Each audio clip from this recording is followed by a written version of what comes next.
show, everybody. Hello, I'm your guest host for the week, Michael Ian Black, master of suspense. Today, Gizmodo got their digital hands on Apple's secret employee training manual, and we will reveal the weirdest parts, from banned words to genius bar Jedi mind tricks. Then, the star of the new movie Sleepwalk with Me, comedian Mike Forbiglia, will be here live, possibly sleepwalking.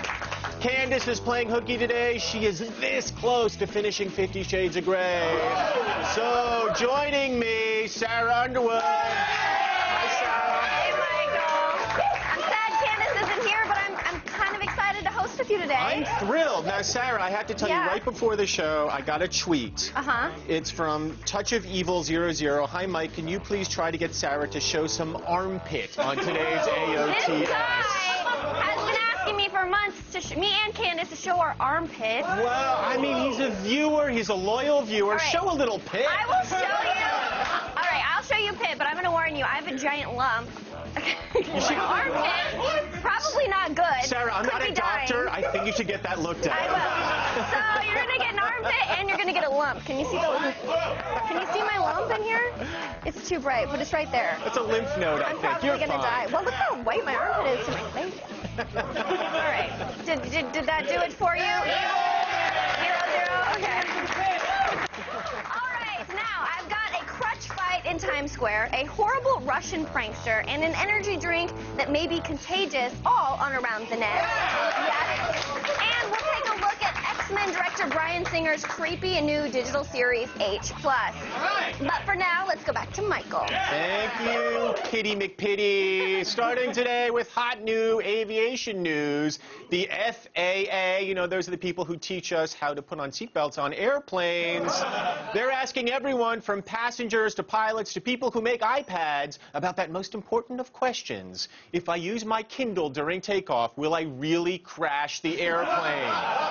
The FAA has actually opened up its inbox for discussion about personal electronic devices and flying, with issues ranging from how to develop tests to see if 300 iPads might affect airplane systems, to how annoying it might be if the person sitting next to you makes phone calls during the entire flight. The answer, very annoying.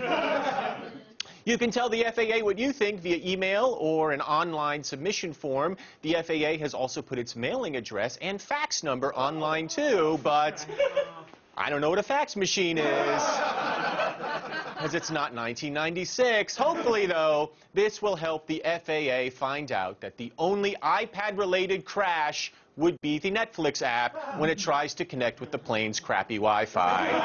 And then they can start crowdsourcing the answers to other extremely important airplane questions, like, can there be more legroom in coach? Can airplanes include soundproof containers for infant storage?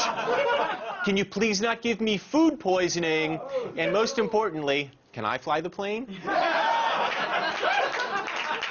Hey, good news, everybody. We aren't the only country with a horrible postal system. USA, USA, ATN, USA, ATN. In Norway, the world's greatest exporter of blonde people and death metal, the post office recently lost a Rembrandt. Whoa! To save money, a Norwegian gallery sent the valuable etching through the mail instead of using a courier, and the mail lost it forever. Whoa! Although, I have to say, some people are actually questioning the authenticity of the artwork. Don't worry, you guys. It's not like the art was an irreplaceable masterpiece by someone who's been dead for 350 years. I'm sure when the apocalypse comes, Romney. Like I'm trying to say like zombie Mitt Romney. That's not what I'm trying to say. Zombie Rembrandt can easily redo it. Of course, it's hard for us Americans to be smug about this when, in my experience, writing "please do not bend" on a package pretty much guarantees that your postman will snap it over his knee like Bane T-boning Batman. That's what Bane looks like in the comics? God, he's a freak. And it doesn't help that the U.S. Post Office just announced that it lost $1.2 million on Simpsons stamps. Whoa. Yeah, I guess they didn't learn their lesson from the last time they had a failed line of Simpsons stamps. Seems the Post Office ordered 1 billion stamps featuring Fox's animated family back in 2009 when The Simpsons had only been irrelevant for 5 years. And then out of the billion, they failed to sell 682 million of them. And that just adds to the U.S. Post Office's loss of $15 billion this year, which is terrifying because without the Post Office, who will deliver my Land's End catalogs? I need to know about this season's hot new hip waders.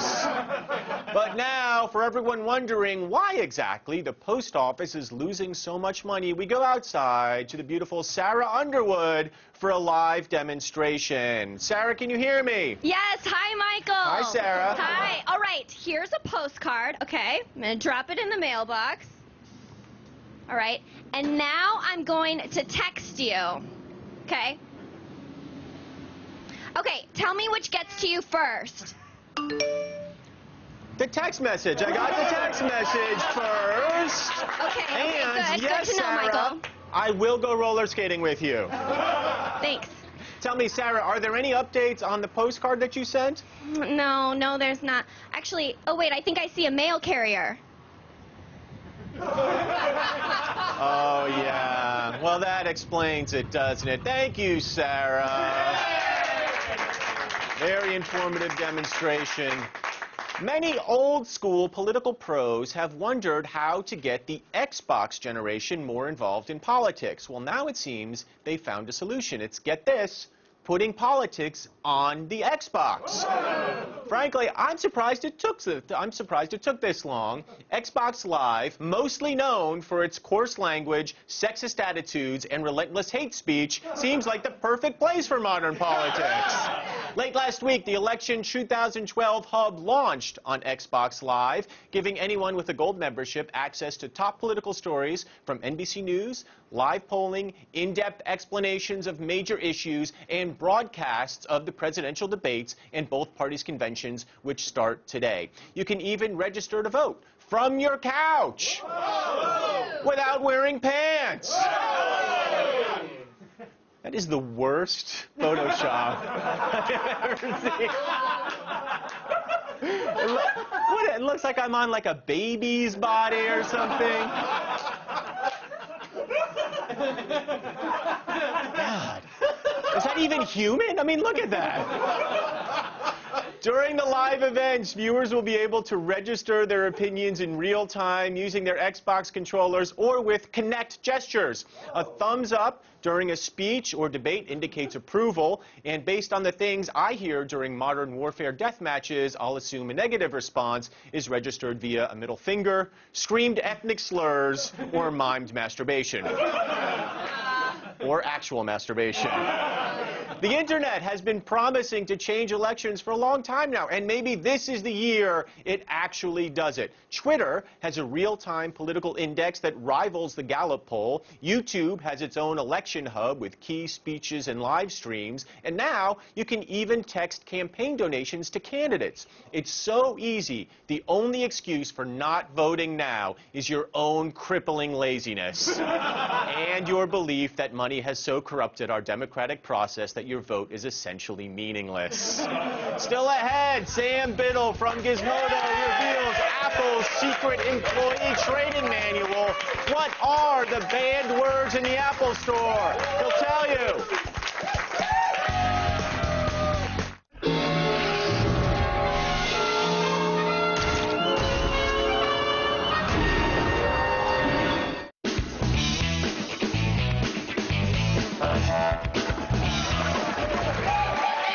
This morning, Gizmodo revealed the contents of a top-secret Apple employee manual. Joining me now with all the juicy details, senior staff writer for Gizmodo, Sam Biddle. Hi, Sam. Hey, guys. How's it going? Now, a lot of big companies have weird training manuals, and Apple, now we know, is no exception. You've pored over the Genius training manual, and you found some great stuff. Can you, so let's start with you telling us about the initial training program aspiring geniuses go through. Right, it's a couple, it depends, but it's usually about a couple weeks, 2 to 5 weeks. And it's some of the basics, like, how do I restart a computer? And then it gets into weird stuff, like how to recognize if someone's angry, how to recognize if someone's happy, if someone's unbuttoning their coat, what does that mean? These are sort of things that most people would get just sort of. Are they only hiring people with social disorders or something that they don't know how to tell when people are happy or angry? It's either that or like they're hiring like Roombas or something. But it's like they ask. You have to identify like the most basic possible emotions, and they're broken into a list of positive and negative. So, for instance, this is one of my favorites. If someone walks in with clenched fists, that's a negative sign of aggression. In case you just landed here from some distant society. Or it could mean could mean they're hiding hacky sacks. There are always exceptions, right? And unbuttoning a coat could go both ways. But yeah, so that's where it starts to take a turn for the weird. And then there are all sorts of what are called empathy exercises, where you and an employee trade places. I guess complaining about your computer, which sounds just like complete hell to me. But that goes on for, I think there are 20 different scenarios that they go through. Oh, wow. So like if I come in and I have hacky sacks buried in my thing and I'm taking off my coat and I'm like, I'm outraged. My computer's terrible. Put that coat back on. Yeah, yeah. Well, it's funny. Is that what they tell you to say? Put your coat on, sir. And well, there's a very specific way I'd have to tell you to put your coat back on. You're not really allowed to say anything negative, so I couldn't be like, get this creep out of the Apple store. I'd have to say, well, I can see that you're feeling very vulnerable about your hacky sacks. Have you ever tried a MacBook Pro? Something like that. I feel better already. I'm really at ease now. I guess the system works. Science, the selling that they have there, it's a science that they've got, and they've summed it up with 5 letters, coincidentally, that spell the word Apple, A-P-P-L-E. What do they stand for? Right? Yeah. I think that they actually might have come up with the acronym before they came up with the terms, but it's approach, probe, present, listen, and end. End is the end, so I think they really just a little bit. But yeah, A-P-P-L-E. The idea there basically is to become your buddy, figure out what your problem is without making it obvious you want to know what their problem is, and then find something to sell them. But you want them to decide they want to buy it. They're very against pushiness, which is a good thing. You don't want to go in there and have them hawking stuff at you. But they are extremely sneaky and subtle when it comes to sort of tricking you into thinking, I'm the one in charge, it's my money, and maybe I really do want this $2,000 thing. Tell me more about probing. Probing, unfortunately, I was really excited when I saw that, but it's just a fancy word for asking questions. I was hoping there'd be some sort of backroom stuff going on, but it's just asking questions. I see. Well, geniuses, like you said, are told to never apologize directly, and they've got now, in addition to APPLE, they've got the 3 Fs. What's that? The 3 Fs. This whole thing is like a self-help seminar. There's feel, felt, and found. Sounds suspiciously like probe to me. All used together. It's no coincidence. So you can say, someone says, my computer caught on fire, what do I do? And you can say, well, I know how you feel. I felt that way when my computer once burst into flames. I found that buying a new one solved the problem. And then you sort of come to this conclusion together, and you're both enlightened, and money is transferred, and everyone is pleased. But there's a real emotional emphasis on sharing feelings. That's really what it's about. Positive feelings only, though. I think that's great. I mean, that's the kind of store experience I want to have. I mean, and the manual does have an overall emphasis on pleasing customers, I guess, to increase the sales. So there's nothing wrong with that. It's better than the manual that says, be a jerk to everyone, like assault the customers verbally and, emotionally. That's what the G4 employee manual says.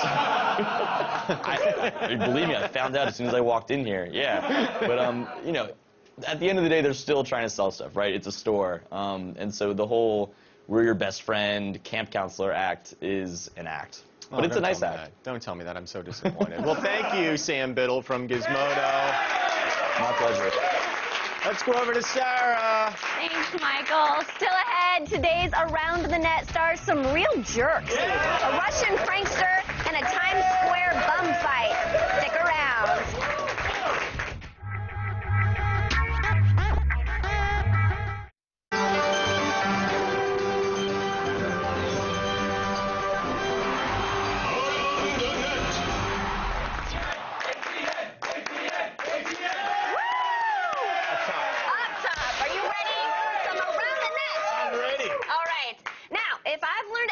From watching YouTube videos, it's that Russia is full of desperate, dangerous people with nothing to lose. Am I right? Absolutely. Right, totally. Thank you. Нет, да. Yeah. You hate Russians with us, yes? Well, I'm half Russian, so yes, I do. Okay, I didn't know that. Well, here's the one guy on the planet who's brave enough to provoke the Russians.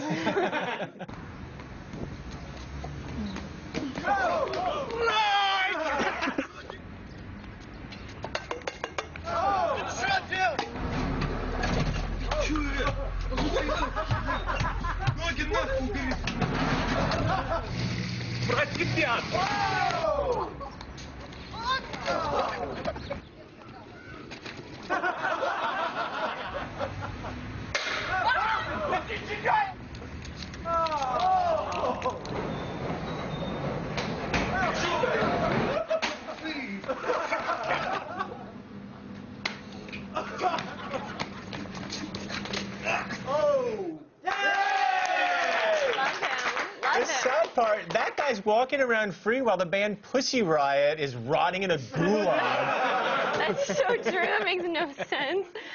You know, I was thinking, like, I feel like I love my job here, okay, you guys? I love it. So much fun. But if I could do one thing in my life, I feel like for the rest of my life, like, I feel like I haven't quite found that yet, like, that really does it for me, and I feel like that would be it. Like, I would love to get paid to mess with people, you know? I'm not sure that guy's getting paid, I have to be honest. Well, I wouldn't do it for free, but I would love to get paid to do it. Call Jamie Kennedy, I'm sure he has a show for you. Yeah, okay, keep it in mind. Now, you may not know this, but one Caribbean country produces its own energy drink, and it's incredibly potent. If you don't believe me, take a look at the latest ad for Big Shake. Annonce. Scène 1, take 10. Et action.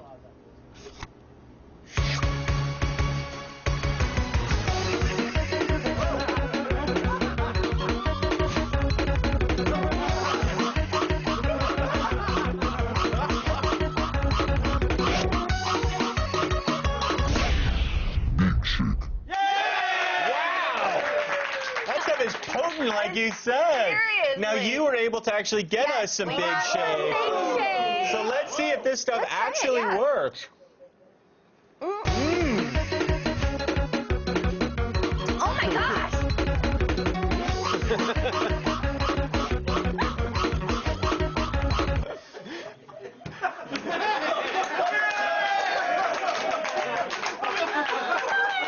Andy, I never want to see you do that again. Is there any way to... No, don't replay it. Actually, never mind. Some of you guys are not so good at that. Yeah, come on, you're not being fair. None of them were good at it. It wasn't just some of them. True. Oh my gosh, I think I did. I wet a little. Pee. It's pee. It's not. Okay. I definitely didn't the other thing. That was horrible. Okay, I'm sweating. Wait, what would the other thing be? Does the female body make a fluid that I'm not aware of? Just pee. All right, just pee. I'm sweating. Oh my gosh. Okay. Times Square used to be a dangerous place where anything could happen, but then Disney took over and cleaned the place up. Well, this clip shows that maybe the hard times are back.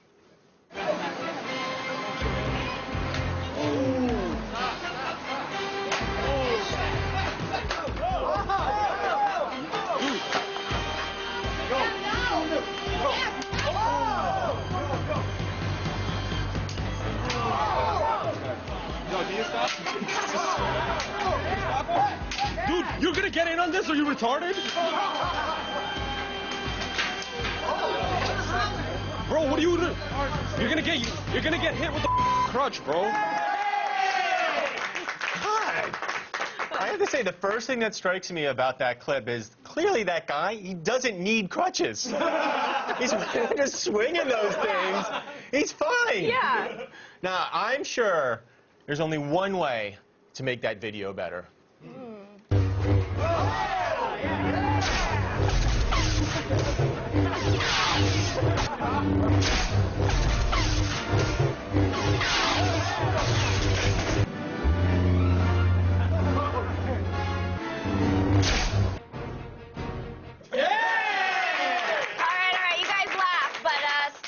Episode 1. Right? Yeah, it won't be nearly as fun when George Lucas decides to add a lot of racially insensitive voiceovers to that. No, not at all.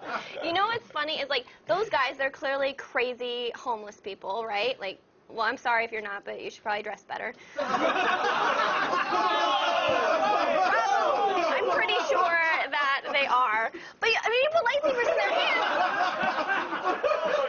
I just want to go back. You just said homeless people should dress better, right? I just want to clarify. No, not homeless people. Them, if they're not homeless people, they look homeless. Oh, I so see they what should you're dress saying. better. Thank you. But you give them lightsabers and they're like, I'm not communicating very well today. Not getting my points across like I want to. So let's just. That's it for ATN. Let's just. Done. Okay. Director Bryan Singer's new series, H+, envisions a world where information is delivered wirelessly into your brain. And then it kills you. Well, yeah, there's a downside. Well, H+ stands for transhumanism, which is advancing your abilities, both mental and physical, through technology. What is that? That's how we're going to save this world. So it's a little like X-Men, although X-Men, that happened through evolution. In H+, it happens with technology. The doctor was clear about H+, the implant. It's an amazing technology. I really feel like we're just so close to it already. It seems creepy because it's not part of our norm yet. I can use H+ to communicate with other people. Can they know what I'm thinking? The series basically deals with an implant that a large portion of the world takes into their body, which enables them to kind of intercommunicate with each other, much like we have on our iPhones and the internet. Tell me about your town, Lena. I'm sure you could read more about it using your H+. Nah, I fancy talking to people. There's a malady in the system, and a large portion of the population die rather instantaneously. And the series explores how that happened and also how humanity goes on, divorced from the technology that they've become accustomed to. It's mostly dead people everywhere. Nobody can save them now. We got to take care of us. When the future is being imagined, you're in this constantly shiny world where, you know, sleek black runs on forever and everybody looks amazing and does amazing things. Why I like this is that there's some shiny, cool stuff, no question. But it's also gritty. It's complicated between these characters because of the technology. The technology is not straightforward. It helps for sure, but it also complicates the mechanics of people's lives. Wow, it's amazing. But there's a giant invisible hand that's gripping all of this very tightly.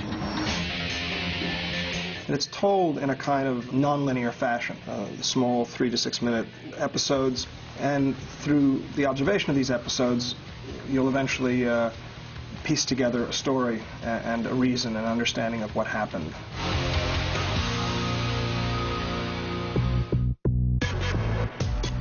All the news you need to know.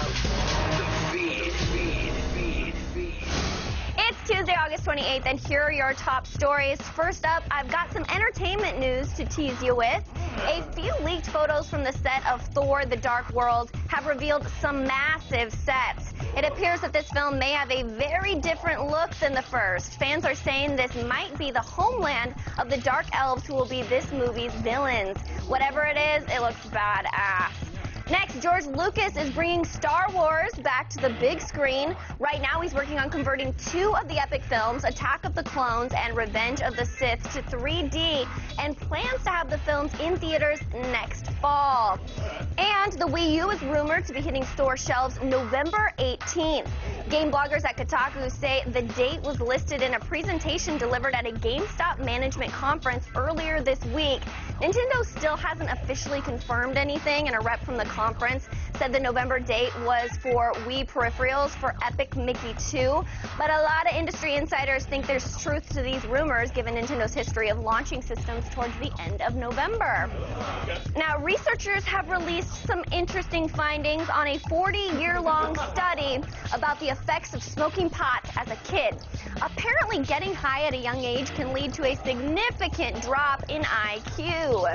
Researchers in New Zealand followed more than 1,000 children starting back in 1972. Before any had started smoking weed, they re-interviewed the kids as they grew up and found that those who started smoking weed before the age of 18 suffered a decline in their IQ that was proportional to the amount they smoked. On average, it was something like 8 points.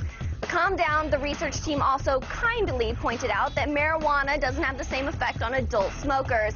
Apparently, teens are at risk because their brains are still developing. All right, now the man is after Burning Man. The week-long party started yesterday, and burners better celebrate while they can because this may be its last year as we know it.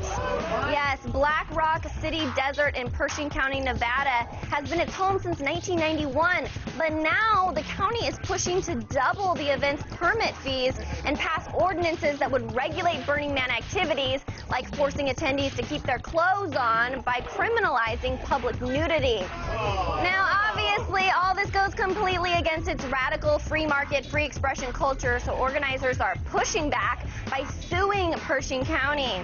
Now, we all know these legal battles never really go well for the festivals. I mean, come on, Coachella is temporarily being held on a boat. I'm Sarah Underwood. You've just been fed. Stay tuned. Mike Forbiglia, the star of Sleepwalk with Me, will be here live.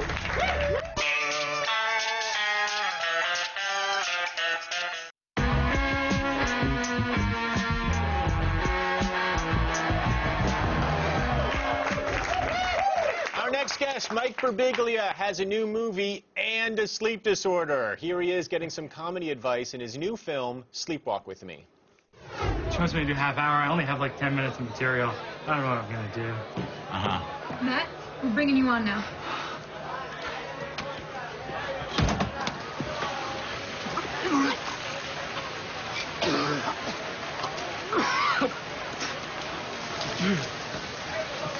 Don't do that on stage. Thanks. Unless it's your closer. I was thinking about Cookie Monster, you know, and do you think this guy's got an eating disorder, you know? Nice shirt, loser. Sorry. No, I like it. It's nice. Sorry. Please welcome Mike Forbiglia! Thank you, guys. It's so nice. Have you ever found yourself doing that, apologizing to a heckler after insulting them? No. No? No. When I do stand-up and I insult somebody, then I own that and I feel really good about it. But I feel like knowing you, because you're such a friendly, affable guy, that you would feel like that. You would feel bad. No, that's straight from life. That's straight from people being like, because when you're starting out, you have no material. And they say, you're going to do a half hour, and you're just like, all right, you know, because you want the gig. And then you're just like, you know, and so I remember getting that exact piece of advice, which is just make fun of people, and I'm just not good at that. I was never the class clown growing up. Class clown was always the mean guy, walks the room and was like, you're fat, you're gay, I'm out of here, you know. I was always a little fat and a little gay. Like, I never got along with that guy. But it's so strange because you're such a nice guy, but now you're in like this big feud with like a huge Hollywood dude. We have Ira Glass and I have a feud actually with Joss Whedon. Joss Whedon's the director of the Joss Whedon wrote and Avengers. directed a film called Marvel's The Avengers. Yeah, and we had a thing where our film is very small, Sleepwalk With Me, and Ira and I tried to get our movie into more theaters. We were originally in 30 theaters, and so we started #BringSleepwalk. People tweeted at movie theaters, and now we're in 170 movie theaters. Wow, Really awesome. excited about it. But then Joss Whedon got really upset, and he made a little YouTube video that people can see if you YouTube Joss Whedon, where he was concerned because the Avengers, which made $1.5 billion, is down to 400 screens now, and we're on. It's like one of these strangers in the night. Kind of, we're going up, he's going down. We're going up, he's going down, and he's concerned about it. Oh yeah, and that so, dude's career is over. Yeah, and so our new goal is to make $1.5 billion and $1. Well, that would be great. I mean, last year, that's a lot of money. I made $1.4 billion, and I had like a really good year that year. No, that's a really good year. No, but this last weekend, we opened up, and our per-screen average was higher than the Avengers. We were 68,000 per screen. The Avengers was only 47,000 per screen. But there was one caveat, which is that Joss Whedon's The Avengers was on 4,800 screens, and we were just on the one. Just like that. Like we might as well just be right there on that screen. But the movie's, it's getting great reviews, and people are loving it, and you got to be super excited. People are liking it, and we're slowly getting out there. How did your first time directing turn out to be such a success? Well, it's I'll tell you, it's hard to direct something for the first time. It's a little bit like, and you've directed a film before. I did, but the difference is that my film was terrible. That's not true. Your film is great. Everything you do is great, and I'm a huge fan of all your work. But when I don't know if you find this, but I find like when you're trying to direct a movie for the first time, it's a little bit like going to the field trip in middle school, getting on the bus and being like, hey, everybody, I'm going to drive the bus. And people are like, what? Like, you don't know how to drive the bus. And you're like, I know, but I've been watching the bus driver, and I feel like I have the hang of it. I've been watching other bus rides. I feel like I have my favorites and my less favorites, and I have a bus driving aesthetic that's going to carry us through. And I have a vision for how this bus ride is going to go. Yeah, and some people are just like, yeah, I'm going to get off the bus, and I don't blame them. They're right. But then some people, a lot of great people, Carol Kane and James Rebhorn and Lauren Ambrose and all these great people stayed on the bus, and we arrived at our destination, which is when this metaphor ends. Not a moment too soon, Mike Forbiglia. I saw the funniest thing in USA Today. It described you as basically a cross of Matt Damon and Bill O'Reilly. Yes. Take a good look. Yeah. It's like I'm a little bit boyish, but I'm angry and I want to talk about it. You know what I mean? Like, and I'm not listening, but I'm very animated. And not listening. Which one of those two is the loud, angry one, and which is the boyish, good-looking one? I think O'Reilly is the not listening one. Oh, but, okay. No, but you know what's crazy about that? USA Today wrote that today. They ripped that off from me saying it on stage. I said it at the DC Improv. Oh, They were in the audience, and then the reporter wrote it as though she had written the joke. Oh my! It was the reporter Carlos Mencia? He has been doing some journalism recently. Well, Mike, I am so happy for your success. Thank you. I've seen the movie. It's fantastic. I encourage everybody to go see it. Thank you, Mike Forbiglia. Michael Ian Black, thank you. Sleepwalk With Me is in select cities now. And now, back to Sarah. Back to Sarah. Thank you, guys. Stick around. Chris Gore is here to celebrate TV Newsday with Season 2 of The Walking Dead and Rihanna's acting debut, Battleship.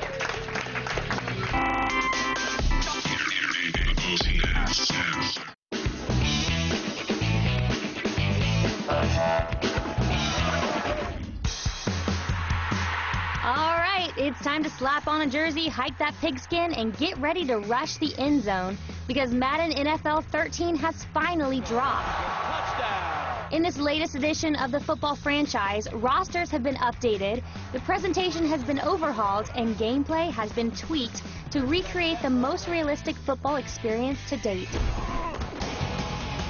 In terms of the look, EA has taken inspiration from actual NFL games and added all new cutscenes, redesigned the replays, and improved the lighting effects to give each game a broadcast feel. They've also updated the collision system and animations for tackles to make the game look much more authentic. Oh, and in case you were wondering, yes, you can get your TiVo on. Besides the graphic overhaul, they have also recorded over 80 hours of dialogue with CBS commentators Phil Simms and Jim Nantz. Parker, good to be with you today. And speaking of voices, EA has included Connect voice controls for the Xbox, which allows players to read the offense or defense and call out adjustments before the snap. He is changing the play to the receiver. Gameplay has remained much the same. However, they have updated the passing game, allowing players control over the placement of the ball as well as integrating new dropbacks and moves for the quarterback. On top of that, the game's AI has been improved. For example, players will not automatically react to the ball in the air unless they are expecting it or if they are looking at it. And while EA has taken away the ability to import drafts from NCAA 13, they have incorporated the college games control scheme to help streamline the experience between the two gaming franchises. With its new presentation, improved gameplay, and updated AI, Madden NFL 13 is perfect for any gridiron junkie looking to get into the red zone. And now, the Santa Claus of DV Tuesday, here's Chris Gore.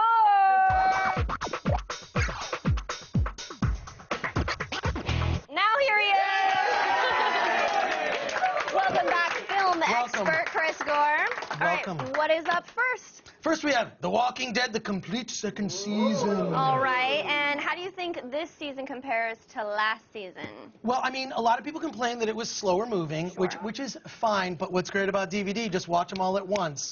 It's not slow moving at all. And especially there's two major, probably three major revelations in this season, and all incredible stuff. I mean, you're a fan, right? I have to admit, I bought season 1 and tried to watch it, and I did feel like it was really slow. I watched about 4 episodes, and it was just too slow for me. Keep it going. Okay. Don't worry. If it's too slow for you, it gets fast. Trust me. Okay. It's great. And this DVD set is amazing. It's got, in terms of extras, you've got commentary. You've also got the webisodes, which tell you kind of the backstory of one of the prominent zombies in the show. And Greg Nicotero directed those. The behind the scenes is incredible, too. But what's really cool is there's an interview with Robert Kirkman. He talks about the difference between killing a major character in the comic book, which is, oh, well, it's just ink and drawings. When you kill a major character in a television show, you're basically firing an actor.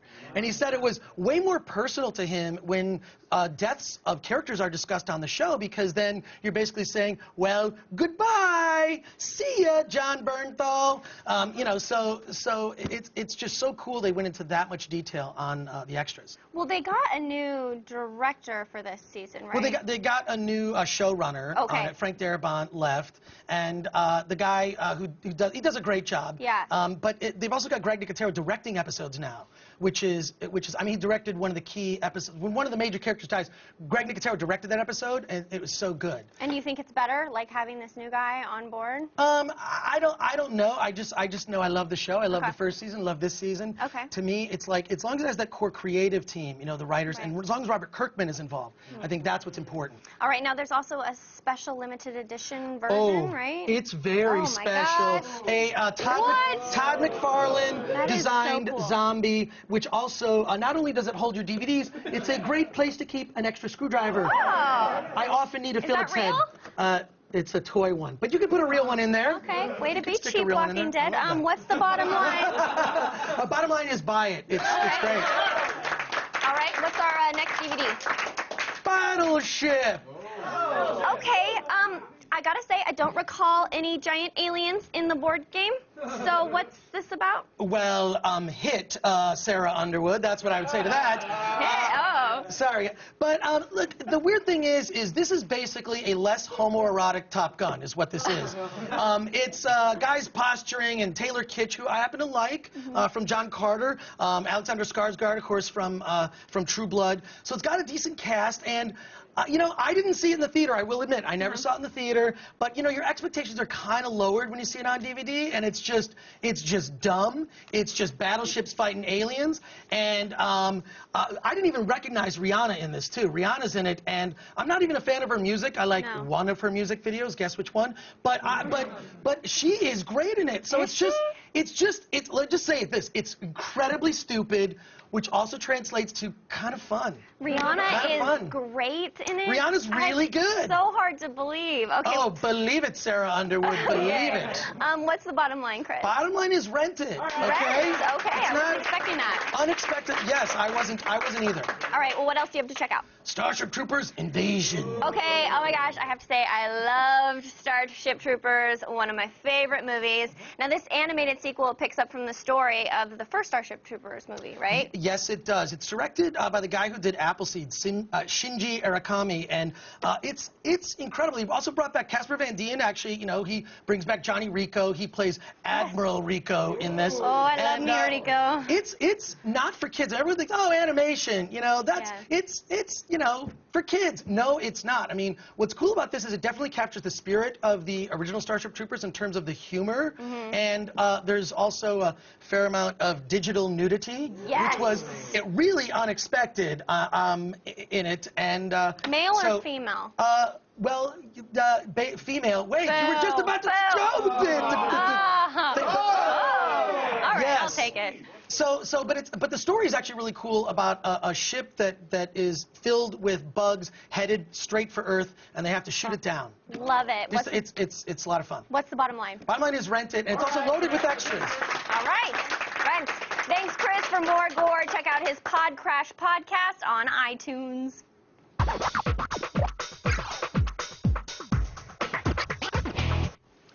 Well, earlier in the show, we saw an ad for a product called Big Shake, and in response, our crew danced along with it. Yes, they did. Now, we can't let you go without showing it again. I don't want to, but they... Oh, Lord. Like you said. Seriously. Now, you were able to actually get us some Big Shake. Big Shake. So let's see if this stuff actually works.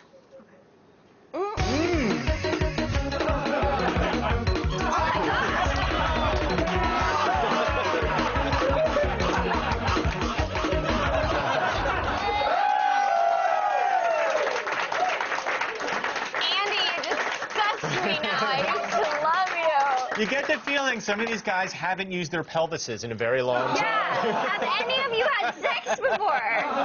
Seriously, no, none. Although, I have to say, you guys, very good for the core, isn't it? It's like a very good core workout. I threw out my back doing it, but I'm glad it worked out for you guys.